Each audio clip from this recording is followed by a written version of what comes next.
They look good in pictures, they bring Android Auto or Apple CarPlay, they save you from buying a new car. But sometimes these aftermarket Android screens need a bit of TLC to get them running just right. Hello everyone, I'm Bogdan. I help people upgrade their cars, and in this video we are looking at 5 easy ways to improve an aftermarket Android screen. Number 1, we need to start with getting proper apps, and usually that is a problem because we don't want to log in with our Google account on the tablet, and it's too much hassle to make a new Google account. So for that type of problem, I found a website called Up to Down where you can have access to all of the apps that you find on Google Play without needing an account and without needing to install complicated stuff.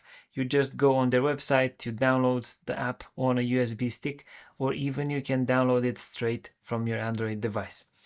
Next thing on my list is adjusting the brightness of the screen. I found it multiple times that the native brightness adjustment is not enough, especially on long dark roads. I need a little bit less brightness from those Android screens. So for that, I found an app called Night Screen. Really useful.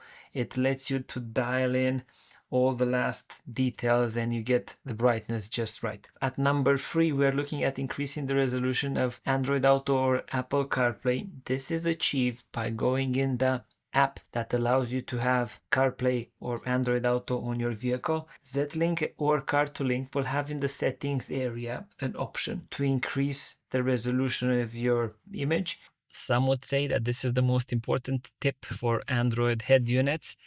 If you want good sound quality, you need to make sure that your volume is somewhere at 80% of the total volume to avoid distortion. So make sure that your unit has the volume set like that, and you should enjoy good sound quality. For those of you that want better sound quality and have the time to do it, there is the option of calibrating your EQ. You can do that by instinct, just playing around with the bars, or a more accurate, okay, still not perfect, but more accurate manner would be to get a pink noise file. After that, install a spectrum analyzer on your phone. Place the phone where you should have your ears, and with the sound coming from your speakers, adjust the EQ so that on the spectrum analyzer you have a flat line, and after that play around with the sound. That would in theory ensure that you have your system calibrated optimally. One of the last thing and easy things to implement is opening your vehicle from a further distance. That will allow your screen,